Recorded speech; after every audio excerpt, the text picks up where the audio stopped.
అందరికీ ప్రభుపేట వందనం తెలుపుచు నేటి దినపు ఆరాధనని ప్రార్థనాపూర్వకంగా మనం ఆరంభించుకుందాం. కృపా కనికరం కలిగిన ప్రియ పరలోకపు తండ్రి, ఇంతవరకు మీరు మమ్మల్ని కాచి కాపాడిన విధానమును బట్టి వందనములు. ప్రభువా, మీ యొక్క సన్నిధిలో మేము ఆనందించట మాకు ఎంతో మనోహరంగా ఉంటున్నప్పటికీ మానవుల యొక్క స్వార్థం మూలంగా మీకు దూరం అయిపోతూ ఉంటున్నాము. అందును బట్టి మమ్మల్ని క్షమించండి. నేటి దినం ప్రభు దైవవాక్యమునకు కొన్ని మాటలు విననై ఉంటుండగా ప్రభు పరలోక జ్ఞానం చేత దాన్ని ధ్యానించి కృప అనుగ్రహించమని, లేఖములు సరైన రీతిలో ధ్యానించి ప్రభు మీ మహిమార్థమై మమ్మల్ని మేము ప్రభు ఆధ్యాత్మిక జీవితంలో ఎదుగుదల పొందు కృప చూపమని యేసు నామములో అడిగి వేడుకుంటున్నాను తండ్రి, ఆమేన్. ఒక పాట పాడి మనం ప్రభువుని ఆరాధిద్దాం. అందరూ నన్ను విడిచిన నీవు నన్ను విడువానంటివి అనే పాట పాడి మనం ప్రభువుని ఆరాధిద్దాం.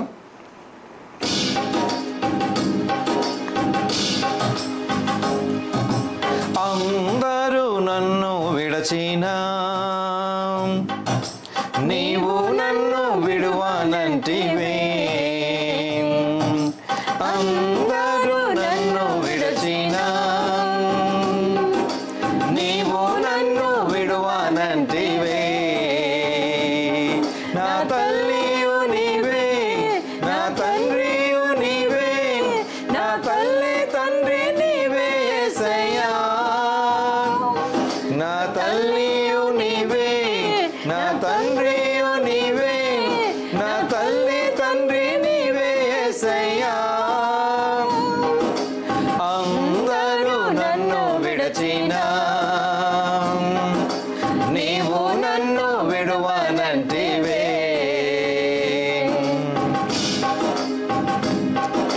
లోకము నన్ను విడచినా నీవు నన్ను విడువానంటివే. లోకము నన్ను విడచినా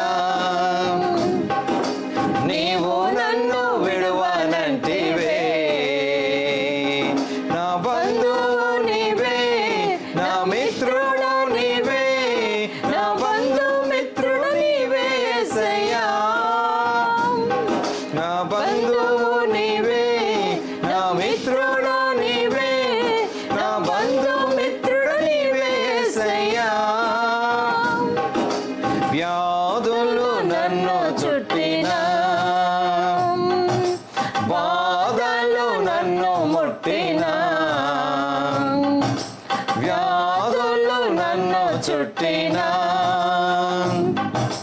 బాధలు నన్ను ముట్టినా. నా కొండయు నీవే, నా కోటయు నీవే, నా కొండ కోట నీవే యేసయ్యా. నా కొండయు నీవే, నా కోటయు నీవే, నా కొండ కోట నీవే యేసయ్యా. నేను నిన్ను నమ్ముకొంటిని, నీవు భయపడకంటివే. నేను నిన్ను నమ్ముకొంటిని,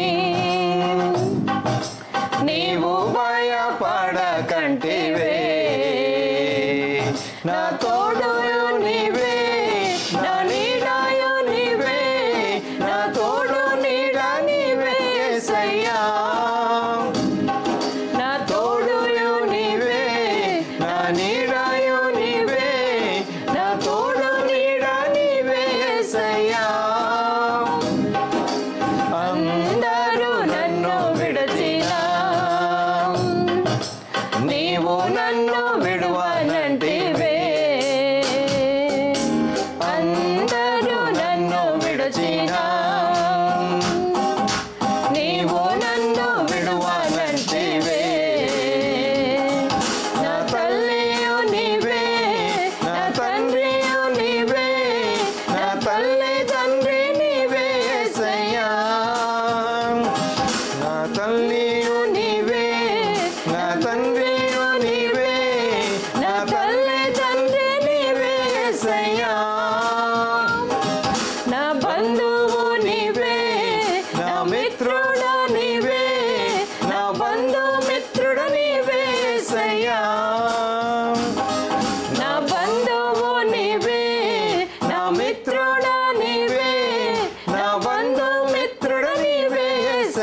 ప్రియులారా, నేటి దినము మనము ధ్యానించనైనటువంటి అంశము దేవుడు చేసినటువంటి సృష్టి పతన స్థితికి ఎందుకు దిగజారింది. అసలు పతనం ఎందుకు అవుతుంది అంటే, ఈ రోజుల్లో కూడా మానవులుగా ఉన్నటువంటి మనము సృష్టికర్తను కొంచెం దూరంగా చేసుకొని సృష్టిలో ఉన్నటువంటి అంటే దేవుడు చేసినటువంటి ఆ సృష్టిని ఎక్కువగా ఆస్వాదించుకుంటూ, అంటే ఆ సృష్టికర్తను కాకుండా ఆ సృష్టిలోని కొన్ని వస్తువులను పరిస్థితులను నేను ఎక్కువగా ఆస్వాదించుకుంటూ నేను సృష్టికర్తను మర్చిపోతూ ఉంటున్నాను. అయితే దేవుడు మనకు ఇస్తున్నటువంటి హెచ్చరిక అనొచ్చు, సూచన అనొచ్చు. లూకాసు వార్త 10వ అధ్యాయం 16వ వచనంలో ఒక యేసు ప్రభు తనంతట తానుగా మాట్లాడుతున్నటువంటి మాట ఏంటంటే, మీ మాట వినువాడు నా మాట వినును, మిమ్మును నిరాకరించువాడు నన్ను నిరాకరించును, నన్ను నిరాకరించువాడు నన్ను పంపిన వానిని నిరాకరించునా నేను. అంటే ఎట్టకేలకు యేసు ప్రభు పలికిన మాట ఏంటంటే, దేవుడిని నిరాకరించుట, సృష్టికర్తను నిరాకరిస్తున్న వారు అని అర్థం. దేవుడు సృష్టించినటువంటి సృష్టిలో చేపలు, ఇక నీటి ప్రాణులు అన్నీ కూడా నీటిలో దేవుడు చేశాడు. అదే రకంగా వృక్షములు, ప్రతి మొక్క భూమి నుండి పైకి మొలుస్తుంది. ఒకవేళ నీటిలో నివసించేటటువంటి ఏ జీవినైనా ఎనీథింగ్ దాన్ని బయటికి మీరు ఒకవేళ పంపారనుకోండి, అంటే నీళ్ళలో నుంచి తీసి బయటికి వేసినారనుకోండి, అవి ఎక్కువ కాలము జీవించదు, మరణిస్తుంది. ఎందుకని? దానికి ఉండవలసినటువంటి సహవాసము నీటితో కాకుండా బయట తీసుకొచ్చినట్లయితే అది చనిపోతుంది. అదేవిధంగా మట్టిలో నుంచి మొలచినటువంటి వృక్షము ఎనీథింగ్, పెద్దదైనా చిన్నదైనా, మట్టిలో నుంచి తీసేయండి, ఆ వేర్లను మామూలుగా అదే మట్టికి బయట పెట్టండి, అంటే భూమి లోపటికి కాక భూమి పైన పెట్టండి, ఆ మొక్క చనిపోతుంది. అంటే క్రమేణా ఎండిపోయి చనిపోతుంది, దానిలో జీవం ఉండదు. ఇక అదే మాదిరిగా సృష్టికర్త చేసిన మానవులమైన మనము దేవుడితో సహవాసం కనుక లేకుండా దేవుడి చేత తిరస్కరించబడితే మన పరిస్థితి కూడా ఏమైపోతుందండి? పతనం అవుతుంది. కానీ మనం పతనం అయినట్టు మనం బయటికి అగుపడకపోవచ్చు. చేప చనిపోయినట్లు, లేదండి నీటి ప్రాణులు చనిపోయినట్టు.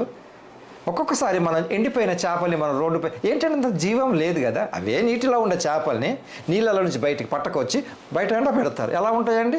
అసలు దానికి ప్రాణమే లేదు. ఆ నీటిలో ఉన్నప్పుడు ఉన్నటువంటి అందం లేదుగా. అదే మాదిరిగా ఒక వృక్షం ఎంతో పెద్దది, భూమిలో వేర్లు పాతుకపోయి కొన్ని వందల సంవత్సరాలు, కొన్ని రోజులు, నెలలుగా పెరిగినటువంటి వృక్షాలు అంతేందుకంటే గడ్డి పువ్వులు సైతం ఎంత చక్కగా, కొన్ని అసలు పువ్వులు లేకుండా కూడా మన క్రోటీన్స్ అంటూ ఉంటుంటాము. ఇక చాలా రకాలుగైనటువంటి పేర్లు మొక్కలకు మన ఇండోర్ ప్లాంట్స్ అని చిన్నగానే ఉంటాయి. ఎంత అండి? ఒక 12 అంగుళాలు, 15 అంగుళాలు, ఇంకా కొన్ని అడోనియం అని, కొన్ని దానికి ఆకలి ఏమి ఉండవు. కానీ ఆ పువ్వు ఒకటి చిన్న అందం కదా. లోటాస్ అని, బ్లూబెల్స్ అని, డిఫరెంట్గా ఉంటున్నాం. Same friends. అదేవిధంగా మరి సృష్టికర్తనైనటువంటి ఆ సృష్టికర్తను కాకుండా ఈ సృష్టి పైన ఆధారపడటానికి ఏంటండి కారణాలంటే యేసు ప్రభు ఇక్కడ చెప్తా ఉంటున్నాడండి. ఇక్కడ లూకాసు వార్త 10వ అధ్యాయం 13వ వచనంలో నుంచి చిన్న టిప్స్ దీని నుంచి మనం గ్రహించవలసింది. అయ్యో కొరాజీనా, అయ్యో బెత్సైదా, మీ మధ్య చేయబడిన అద్భుతములు తూరు సీదోను పట్టణములలో చేయబడిన ఎడల ఆ పట్టణముల వారు పూర్వమే గోనెపట్ట కట్టుకొని బూడిద వేసుకుని కూర్చుండి మారు మనస్సు పొందియుందురు. అయినను విమర్శకాలమునందు మీ గతి కంటే తూరు సీదోను పట్టణముల వారి గతి ఓర్వదగినదై ఉండును. ఎందుకంటే ఇక్కడ యాక్చువల్గా ఈ ప్యాసేజ్ యొక్క ఎక్స్పర్ట్స్ చెప్పినటువంటి మాట, అనుభవం ఏంటంటే, యేసు ప్రభువు పలికినటువంటి మాటలను విని యాక్సెప్ట్ చేసి అంగీకరించిన వాళ్ళు ఎవరు, ఎంతమంది ఉన్నారన్న ప్యాసేజ్ అది. అంతే. కాబట్టి చాలామంది తిరస్కరించినారండి. సత్యం ఎప్పుడైనా కూడా కొంచెం జీర్ణించుకోవటానికి కష్టతరంగా ఉంటుంది. మానవులమైనటువంటి మనందరికీ కూడా ఈ యొక్క స్వార్థపరమైనటువంటి జీవితము సత్యాన్ని దూరంగా చేస్తుంటుందండి. సత్యం ఉంది, సత్యం లేదని కాదు, ఆ సత్యాన్ని అంగీకరించకుండా మనలో కొన్ని సందర్భాలలో స్వార్థం పెరిగిపోతుంటుందండి. ఒకటి. ఆ రోజులలో యేసు ప్రభు ఉన్నటువంటి దినములలో వీరు శాస్త్రులు పరిసయ్యులు ఎందుకండి ఆయన యొక్క బోధలని వారు అంగీకరించలేదు, సరే ఓకే, కానీ వారు అంగీకరించటమే కాకుండా యేసు ప్రభువు చంపాలని ప్రయత్నం చేస్తూ ప్రజలలో లేనిపోని ఆలోచనలు పుట్టింప చేస్తూ ఇతను ఎవరి కుమారుడు, ఎందుకు ఇలా చేస్తూ ఉన్నాడు, ఈయనకు దయ్యములతో పరిచయం ఉందా, ఆ రకంగా. అదేవిధంగా వాక్యం వింటున్నటువంటి ప్రతి ఒక్కరమైన మనం అందరం కూడా అండి, నన్ను నేను జాగ్రత్తగా పెట్టుకోవాల్సింది ఒక్కటి ఉందండి. ఈ లోకంలో సృష్టి పతనానికి కారణం అంటే మామూలుగా నేను ఇందాక చెప్పినట్లు ఆ యొక్క మొక్కలతో, భూమికి, జీవ ప్రాణులకి, ఏమండి నీటి జీవ ప్రాణులకి నీటితో సహవాసం, అదే రకంగా దేవుడితో సహవాసం నేను కలిగి ఉండాలి. అయితే మానవుడిలో ఈ స్వార్థం అన్నది ఒక్కొక్కసారి తనంతట తానుగా రావచ్చు, రెండవది ఇరుగు పొరుగు వారి ద్వారా రావచ్చు, మూడవది నా అంతట నాకుగా రావచ్చు. ఒకటి ఏంటి అంటున్నానండి, స్వార్థం ఉంది, కానీ ఎక్కడ వాడుకోవాలి ఎక్కడ వాడకూడదు అన్న విషయంలో ఇక్కడ మనకు ఇస్తున్నటువంటి హెచ్చరికలు ఏంటంటే నా పరిస్థితి ఏంటి అన్న విషయాన్ని కూడా నేను చూసుకోవాలి. గలతీయులకు రాసినటువంటి పత్రిక 1వ అధ్యాయం 5-10 వరకు చూస్తే, క్రీస్తు కృపను బట్టి మిమ్మల్ని పిలిచిన వానిని విడిచి భిన్నమైన సువార్త తట్టుకు మీరింత త్వరగా తిరిగిపోవట చూడగా నాకు ఆశ్చర్యమగుతున్నది. అది స్వార్థం. ఇక్కడ నాకు చూడండి, మానవుడు అదే ఎట్టకేలకు వచ్చేసరికి ఇది అంతా కూడా దేవుడు చేసినటువంటి మానవులమైన మనము ఇక్కడ పౌలు గారు మన జ్ఞాపకం చేస్తున్నారండి. క్రీస్తు కృపను బట్టి మిమ్మును పిలిచిన వానిని విడిచి భిన్నమైన సువార్తకు. ఇప్పుడే కాదండి, అప్పుడు సహితం ఇటువంటిది ఉంది. ఎందుకని? అగైన్ ఫ్రెండ్స్, ఎప్పుడైనా కూడా నేను ఒక చర్చికి మెంబర్షిప్ తీసుకొని ఉంటాను, ఒక ఫెలోషిప్కి నేను మెంబర్ని అయి ఉంటాను. నాకు కొన్ని కట్టుదిట్టాలు ఉంటాయి. అక్కడ కొంచెం ఖచ్చితమైనటువంటి రూల్స్ అండ్ రెగ్యులేషన్స్ నాకు పెడతారు. ఏంటండి, పలానా టైంకి చర్చ్ ఉంటుంది, please come on time. Okay, అక్కడ ఉన్నటువంటి పాస్టర్ గారు దైవ భయము చేత, దైవ భక్తి చేత, దేవుడి యందు విశ్వాసాన్ని నిరువు చేసుకోవటానికి ఆయన ఆ యొక్క నియమ నిబంధనలకు పాటిస్తూ ఉంటుంటాడు, లోబడి ఉంటాడు. కావున ఖచ్చితంగా చెప్తాడు ఆయన, మీరు సమయానికి రండి అంటాడు. కానీ ఒకవేళ సంఘ సభ్యుడికి ఎవరికైనా నచ్చదు అనుకోండి, బాధ కలుగుతుంది. కానీ అప్పుడు ఏం చేస్తాడు? నన్ను బాధ పెట్టినాడండి ఆయన, నాకు ఈ రకంగా. కానీ నా తప్పును నేను గ్రహించుకోవాల్సిన పరిస్థితి నాకు, నా యొక్క రియాక్షన్ ఏంటో కూడా నేను చేసుకోవాలి. స్వార్థ అంతా కూడా అదేనండి. యేసు ప్రభు ఏమన్నాడు? మీ పాపములను ఒప్పుకున్నట్టయితే తండ్రి అయిన దేవుడు మిమ్మల్ని క్షమిస్తాడు, పరలోక రాజ్యమందు మీకు స్థానం ఉంటుంది అన్నాడు. అది సత్యం. అక్కడికి వెళ్ళటానికి మార్గం ఏంటి? నేనే అన్నాడు. అది సత్యం. అయితే కొద్దిమంది అది ఎలా అవుతుంది, ఇది ఎలా అవుతుంది అని నన్ను కూడా వక్ర మార్గంలో తీసుకెళ్లే వాళ్ళు ఉండొచ్చు. ఇప్పుడు అదే జరుగుతుంది. ఇక్కడ గలతీ సంఘానికి రాస్తూ ఏమంటున్నాడు? మీరు అంత త్వరగా ఎట్లా భిన్న సువార్త ఏంటంటే, నేను ఇప్పుడు నన్ను నా పాస్టర్ గారు గద్దించినారు, సరే ఎవరో సంఘ కాపరి నన్ను కొంచెం మందలించినాడు, అయ్యా నువ్వు ఎందుకు లేట్ వస్తావు, కొంచెం టైంకి రావచ్చు కదా అని అన్నప్పుడు, నాలో 2 మనుషులు పని చేస్తూ ఉన్నారు కదా, 2 మనుషులు పని చేస్తున్నారు, 2 మనసులు పని చేస్తున్నాయి. ఆయన నెవరండి ఇలా అంటానికి, దేవుని ఆరాధించడానికి నా ఇష్టం వచ్చినట్లు వస్తానని నేను అనుకున్నాను. ఇంకో మనిషి ఈ లోపల నా బలహీనతను గ్రహించి బయటున్న వ్యక్తి నన్ను వక్ర మార్గంలో తీసుకెళ్తాడు. ఏమని? అదేంటండి, నీకు అంతగా బాధ కలిగించేటటువంటి పరిస్థితి నీకు అక్కడ ఉన్నప్పుడు అక్కడికే నువ్వు ఎందుకు వెళ్ళాలి, నువ్వు వేరే చోటుకి వెళ్ళొచ్చు కదా అంటాడు. అందుకే కదండి మనకు డిఫరెంట్ గ్రూప్స్గా మారటం. సత్యంతో పాటు అసత్యం ఉంటుందండి. ప్రతి ఒరిజినాలిటీకి డూప్లికేట్ తప్పకుండా ఉంటుంది. కాబట్టి ఫ్రెండ్స్, నేను కొన్ని సందర్భాలలో కొద్దిమంది మెంబర్స్, చాలా సీనియర్ మెంబర్స్, అయ్యా మేము ఇక్కడ ఈ వాక్యానికి, ఈ సంఘానికి కొన్ని సంవత్సరముల నుంచి కట్టుబడి ఉన్నాము అని అంటారు. అలాగని చెప్పి అక్కడ ఉండేటటువంటి రూల్స్ అండ్ రెగ్యులేషన్స్ కరెక్టా, అవునా కాదా అన్నది దేవుడిచ్చిన జ్ఞానం చేత మనం ఆలోచించుకోవాలి. సరే, అదే అండి ఇక్కడ ఏమంటున్నాడు? మీరింత త్వరగా తిరిగిపోవట చూడగా నాకు ఆశ్చర్యం అగుతున్నది. అది మరి ఒక సువార్త కాదు, కానీ క్రీస్తు సువార్తను చెరపగోరి మిమ్మును కలవరపరచువారు కొందరున్నారు. అది ఏంటంటే సేమ్ ఇదే జరిగింది కదా ఆదికాండం 3వ అధ్యాయంలో. ఆదాము, అవ్వ తండ్రి అయిన దేవుడు కలిసి చక్కగా ఉంటున్నారు. వారు బాగానే ఉన్నారు కదండి. లేనిపోని ఆశల్ని అపవాది వాళ్ళ మనసులో పెట్టాడు. అప్పుడు వాళ్ళ గ్రహింపు శక్తి ఏమైందండి? దేవుడు ప్రతి ఒక్కరికి ఇంగిత జ్ఞానం ఇచ్చినాడు. ఆ జ్ఞానాన్ని నేను ఉపయోగించుకుంటున్నానా లేదా అన్నది నేను ఆలోచించుకోవాలండి. చూడండి, ఎప్పుడైనా ఒక సత్యం ఏంటంటే, శ్రమలు లేకుండా ఏ మనిషి ఉండడండి. శ్రమలు పడకుండా ఆనందంగా ఉండాలి అని అంటే ఏమనుకుంటా ఉంటుంటామండి. ఒక్కొక్కసారి నాకే గనక డబ్బు ఉంటే అసలు నేను సుఖంగా బ్రతుకుతాను. వాస్తవమే అది. కానీ నీకు డబ్బు ఉంది, సంపాదించినావు, కష్టపడ్డావు. డబ్బు సంపాదించడం కొరకు కష్టపడుతూ వచ్చినావు. ఏమంటే సూర్యుడు ఉదయించకముందే లేచావు, బ్రేక్ఫాస్ట్ చేసో చేయకో నువ్వు వెళ్తున్నావు, కాలినడకనో పబ్లిక్ ట్రాన్స్పోర్ట్లోనే వెళ్తున్నావు, కష్టపడ్డావు, ఎంత దూరం వెళ్ళినావు, కష్టపడి పనిచేసినావు, ఇంటికి వచ్చినావు, రాత్రి పడుకున్నావు, పడుకునే ముందు ప్రశాంతంగా పడుకుంటున్నావు, మళ్ళీ పెందల కడ లేవాలి, పోవాలి, అయ్యో రేపు ఎలా ఉంటుందో. అక్కడ మిస్ అయింది కదా నాకు. ఏంటి మిస్ అయింది? నా ఆలోచన అన్నది ప్రస్తుతం ఉండేటువంటి ఆనందాన్ని దూరం చేస్తుందండి. నాకు ఎంత డబ్బు ఉండొచ్చు, బట్ ఎంత డబ్బున్నా ఒకటండి, సమయాన్ని కొనలేము. చూడండి, డబ్బున్న వాళ్ళకు ఈ లోకంలో విలువిస్తారో వీరో డిఫరెంట్గా ఉంటుంది. అంతెందుకు, పై వస్త్రాలను బట్టి కూడా ఒకరు కుర్చీ ఇస్తే కింద కూర్చోమని మరొకరు అంటారు.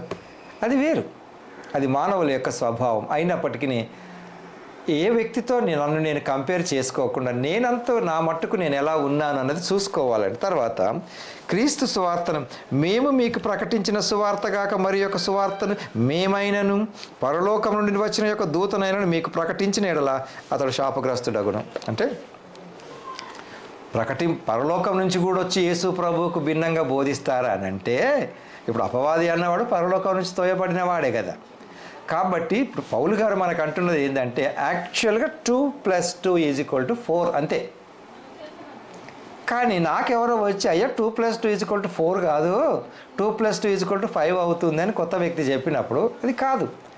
కాకపోతే 2 ఏంటిది? 2 యాపిల్లకు 2 యాపిల్ కలిపితే 4 అవుతుంది. ఆ 2 ఏంటిది అన్నది కూడా నేను తెలుసుకోవాలి. దేవుడి నుండి వచ్చేటటువంటి వాక్యము 2 అంచులు గల ఖడ్గము, అది ఎప్పుడు నా వెల్ఫేర్ కొరకు ఉంటుంది, నన్ను గైడ్ చేస్తుంటుంది, నన్ను సరి అయిన మార్గంలో నడిపిస్తుంది. అదండి.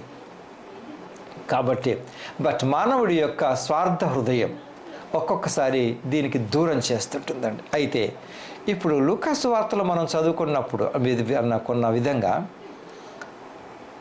నేను వాక్యాన్ని వింటున్నాను, బాగుంది, వినటము మాత్రమే కాదు, దానిని గ్రహించాలి. ఎందుకంటే ఈ పౌలు గారు గలతీ సంఘానికి రాసిన విధంగా, నన్ను వక్ర మార్గంలో బయటికి తిప్పే వాళ్ళు చాలామంది ఉంటారండి. Very decorative, attractive speeches. ఎప్పుడైనా కూడా ఏమండి, చల్లని నోటుకు గీతలు ఎక్కువ, చల్లని నోటుకు ఇంకేంటండి కాయిన్స్ ఉండే ఒకప్పుడు, చల్లని నాణానికి గీతలు ఎక్కువ. అంటే ఏంటి? అదే రకంగా కొన్ని సందర్భాలలో దేవుడు వాక్యాన్ని వక్రీకరించి బోధించే వాళ్ళ యొక్క క్రియేటివిటీ చాలా ఉంటుంది. అది నేను జ్ఞాపకం చేసుకోవాలి. అంతేకాదు, కీర్తనకారుడి విషయంలో కూడా ఇప్పుడు మనం చూసినట్లయితే 8వ కీర్తన 8వ కీర్తన చూడండి. యెహోవా మా ప్రభువా, ఆకాశములలో నీ మహిమను కనపరచువాడా, భూమి అందంతటా నీ నామము ఎంతో ప్రభావము కలది. ఇప్పుడు నీ సృష్టికర్త గురించినటువంటి వివరాలు కనుక విన్నట్లయితే, మా ప్రభువా, ఆకాశములలో నీ మహిమలు కనపరచువాడా, దేవుడి యొక్క మహాశక్తి, ఆయన సృష్టికర్త. నువ్వు ఆరాధించేటటువంటి దేవుడు సృష్టికర్త. ఆయన గొప్పతనం చాలా గొప్పది, మహిమ చాలా పెద్దది. ఆయన నుండి నువ్వు దూరంగా ఉండి ఏమీ చేయలేవు, కానీ న్యాయ విధులు తప్పించుకోలేవు. బట్ పాపం నుంచి నన్ను విడుదల దయచేయటానికి ఆయన కల్వరి శిలువ పైన తన ప్రాణాన్ని పెట్టినాడు, నన్ను కాపాడుకుంటున్నాడు. అది నేను ఎక్కడికి పోయినా నేను తప్పించుకోలేనండి. కానీ మానవుల యొక్క స్వార్థం 2 తిమోతి 3వ అధ్యాయం 1వ వచనములో అంటే, అంచె దినములయందు అపాయకరమైన కాలములు వచ్చునని తెలుసుకున్నాము, ఎలాగనగా మనుష్యుడు స్వార్థప్రియుడు. ఈ స్వార్థం అన్నది నన్ను ఎంతవరకు వెళ్తుందంటే, అసలు ఈ స్వార్థం ఎక్కడెక్కడ వస్తుంది అని అంటే, వస్తువులలో రావచ్చు, హోదాలో రావచ్చు. ఈ వస్తువులు ప్రాపర్టీస్ కొరకే ఒకరినొకరు చంపుకుంటూ ఉంటుంటారు. ఎక్కడంటే చిన్న చిన్న గొడవలు, పెద్దగా మారుతాయి. ఎక్కడండి? మీరు గమనించినట్లయితే నేను ఎవరిని దృష్టిలో పెట్టుకొని చెప్పట్లేదు, కానీ మామూలుగా వింటున్నటువంటి వార్తలను బట్టి ఎక్కడ స్వార్థం వస్తుందండి? ఈ యొక్క భూ వివాదాలు, తూనికలు, నేనే బెనిఫిట్ పొందుకోవాలని తప్పుడు తూకం, వీళ్ళందరూ తప్పకుండా తీర్పులోనికి వస్తారు కదండి. నేనే కనుక స్వార్థం విడిచి ఇతరులు బాగుపడాలి అని నేను అనుకుంటున్నప్పుడు తప్పకుండా దేవుడు పక్షంగా, అంటే దేవుడికి నేను నమ్మకంగా ఉన్నానని అర్థమవుతుంది. అది దేవుడి గొప్పతనం. దేవుడు గొప్ప. చూడండి, ఈ లోకంలో నేను ఎంత ఖరీదైన చొక్కా వేసుకున్నాను అన్నది మనుషుల దృష్టిలో నాకు కొంత విలువ రావచ్చు, కానీ దేవుడి దృష్టిలో నేను విలువ పొందుకోవడానికి ఆయన సహవాసం నాకు కావాలి. తర్వాత, శత్రువులను పగ తీర్చుకొని వారిని మాన్పివేయుటకై నీ విరోధులను బట్టి బాలుర యొక్కయు చంటి పిల్లల యొక్కయు స్తుతుల మూలమున నీవు ఒక దుర్గము స్థాపించి ఉన్నావు. చూడండి, శత్రువులను పగ తీర్చుకొని వారిని మాన్పించుటకై, శత్రువులను పగ తీర్చుకొని వారిని మాన్పించుటకై బాలుర యొక్కయు చంటి పిల్లల యొక్కయు స్తుతులు ద్వారా నీవు ఒక మందిరం నిర్మించుకున్నావంటే, ఈ యొక్క ప్రస్తావన ఎందుకు మాట్లాడుతున్నాడు కీర్తనకారుడు అంటే, చంటి పిల్లల యొక్క స్తుతులు నిస్వార్థంగా ఉంటవి. ఎందుకంటే అప్పటికే వీళ్ళలో ఈ యొక్క స్వార్థం అనే దాంట్లో ఎదిగారు. ఇంకా అంటే నేనే బెనిఫిట్ పొందుకోవాలి, నేనే లబ్ధి పొందుకోవాలని ఉండదు. పిల్లలు వాళ్ళ యొక్క యాజ్ పర్ ద సైకాలజీ, మానసిక నిపుణులు ఏమంటారంటే, చంటి పిల్లల యొక్క నర్చరింగ్, వాళ్ళు నేర్చుకున్నది లెర్నింగ్ బిహేవియర్. నేర్చుకున్న బిహేవియర్ ఏంటంటే, పేరెంట్స్ పెద్దవాళ్ళు ఎవరైనా పిల్లలకు నీవే అనే ప్రాముఖ్యతను వారికి ఇచ్చి వాళ్ళలో అది డెవలప్ అవుతుంది. అదే రకంగా పేరెంట్స్ కూడా వాళ్ళు మాట్లాడుకునే తీరును బట్టి చంటి పిల్లలు. కానీ ఎప్పుడైతే ఈ యొక్క పెద్దల యొక్క మనస్తత్వం వరకు పిల్లలు రారో, వారిలో ఈ యొక్క స్వార్థం అన్నది అంత సులువుగా డెవలప్ కాదు. ఉండొచ్చు, బట్ దేవుడి యొక్క సృష్టిని, దేవుడి పైన చంటి పిల్లలు దేవుడి కొరకై చేసేటటువంటి స్తుతులు తప్పకుండా ఆయన్ని ఆరాధిస్తూ, బాలురు చంటి పిల్లలు చేసేటటువంటి స్తుతులే ఆయనకు ఒక మందిరం నిర్మాణం చేస్తున్నారట, దుర్గం. తర్వాత, నీ చేతి పైన అయిన నీ ఆకాశములను నీవు కలగజేసిన చంద్ర నక్షత్రములను నేను చూడగా, నీవు మనుషుని జ్ఞాపకము చేసుకున్నటకు వాడేపాటివాడు. ప్రశ్న ఏంటండి ఇక్కడ? అసలు దేవుడి గురించి ఈ యొక్క కీర్తనకారుడు పలుకుతున్న మాటలు ఏంటండి? అసలు నీ యొక్క సృష్టి, ఆకాశములు చూడండి, ఈ ఆకాశములు మనకిడ కనపడుతున్నటువంటి నువ్వు ఉండేటువంటి ప్రాంతాన్ని బట్టి ఆకాశం అంతా ఒకటే, కానీ వేరు వేరు రకాలుగా కనపడుతుంటుందండి. మీరు సూర్యాస్తమయం ఇప్పుడు ఆకాశము ఒక రంగు, సూర్యోదయం అప్పుడు మరొక రంగు. అప్పుడప్పుడు మీరు అంటే హిల్ ఏరియాస్లో ఎనీథింగ్ అండి, మన భారతదేశంలో కనుక అయినట్లయితే కొడైకెనాల్ అయి ఉండొచ్చు, సిమ్లా అయి ఉండొచ్చు, శ్రీనగర్, గుల్బార్గ్ అయి ఉండొచ్చు, హిమాచల్ ప్రదేశ్, మనాలి ఆ ప్రాంతంలో అయి ఉండొచ్చు. అంటే ఫ్లైట్స్ ఎక్కని వాళ్ళ కొరకు నేను చెప్తున్నాను. అసలు బస్సు రూట్లో వెళ్తుంటేనే మేఘములపై మనం ఉన్నామంటే ఆకాశం మన కింద ఉందా అని అనిపిస్తుంది. తర్వాత ఆకాశముల యొక్క రంగులు, ఆకాశం ఎప్పుడు బ్లూగానే ఉంటున్నప్పటికీ కొన్ని మేఘాలు ఎంత దట్టంగా ఉంటాయంటే, మరి blue colour, dark blue colour, black colour, అసలు అవన్నీ చూసినప్పుడు నిజంగానే దేవుడి యొక్క అంటే దేవుడిని తలుసుకుంటే ఆ యొక్క సృష్టి ఆయన ఎలా చేశాడు అన్న విషయాన్ని కనుక వచ్చినట్లయితే, అసలు అంత గొప్ప సృష్టిని నువ్వు చేశావు. రాత్రి వేళ స్టార్స్ని చూడండి. ఒకప్పుడు వేసవి కాలంలో టెర్రస్ పైన పడుకొని ఆకాశంలో వైపు చూసినప్పుడు తప్పకుండా దేవుడి సృష్టిని జ్ఞాపకము చేసి కొనని వ్యక్తి ఉండడు, నో డౌట్. అప్పుడు ఇక్కడ అంటున్నాడు, అసలు నువ్వు నన్ను జ్ఞాపకం చేసుకోవడానికి నేనే పాటి వాడనయ్యా అని ఈ యొక్క కీర్తనకారుడు అంటాను. నిజంగానే సోదరుడా, వాక్యం వింటున్న నీకు దేవుడు ఎంత విలువనిచ్చి నిన్ను ప్రేమిస్తున్నాడు విషయాన్ని నువ్వు ఆలోచించు. నేను పతనం అవటానికి ఆ సృష్టికర్త అంటే నన్ను చేసిన వ్యక్తిని దూరం పెట్టడమే ఒక కారణం. నేను ఎన్నిసార్లు ఆయన చెంతకు చేరుకుంటున్నాను అన్నది. చూడండి ఎంత గొప్పగా కీర్తనకారుడు మనకు జ్ఞాపకం చేస్తున్నాడు.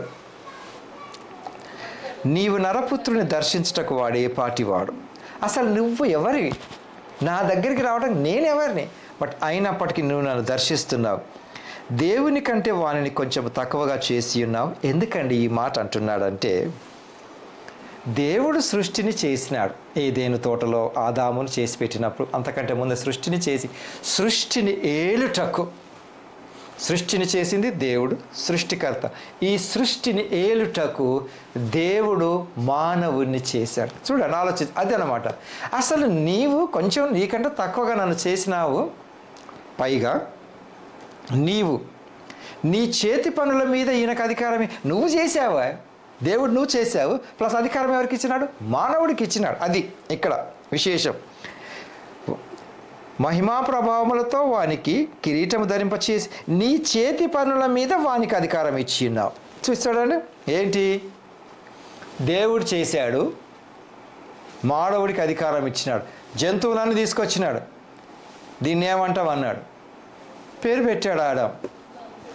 ఆయన పెట్టిన పేర్లే కదండి. ఇప్పుడు సరే మనం పిలుచుకుంటున్నటువంటి పేర్లు, మన ఇంట్లో ఉండేటటువంటి పిల్లి, కుక్క, ఎలుక, ఇవన్నీ ఆదాం పెట్టిన పేరు.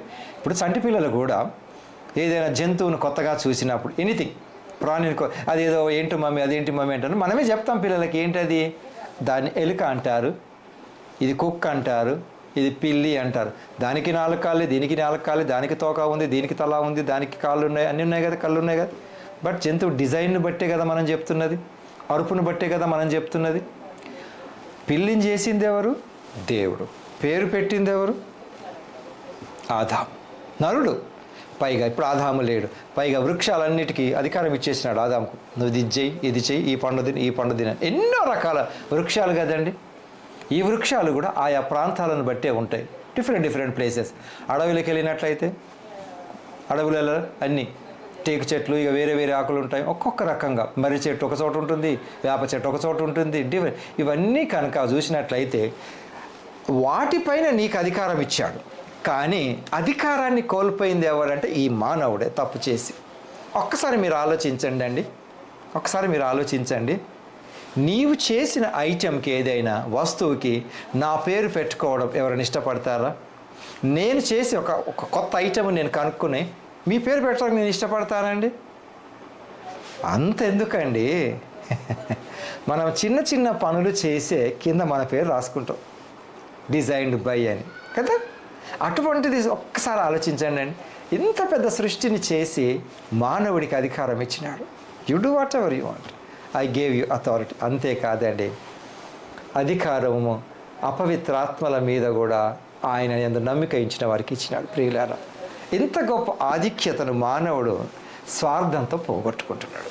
కాబట్టి సృష్టి పతనం అవటానికి నేను ఎక్కడెక్కడైనా లోపాలు చేస్తున్నానో ఒకసారి ఆలోచించుకోవాలి. అంతేకాదండి, సృష్టికర్తను ఆరాధిస్తూ సృష్టి పతనం కాకుండా, సృష్టి పతనం అంటే నేను కూడా పాడవకుండా ఉంటూ దేవుడి 2వ రాకడ పర్యంతం మానసికంగా ఆరోగ్యంగా ఉంటూ, శారీరకంగా ఆరోగ్యాన్ని కాపాడుకుంటూ, తగు జాగ్రత్తలు తీసుకుంటూ, కావలసినటువంటి బంధుత్వాన్ని పెంచుకుంటూ, సహవాసంలో ఎదుగుతూ ముందుకెళ్ళే కృప దేవుడు మనకు దయచేయను గాక.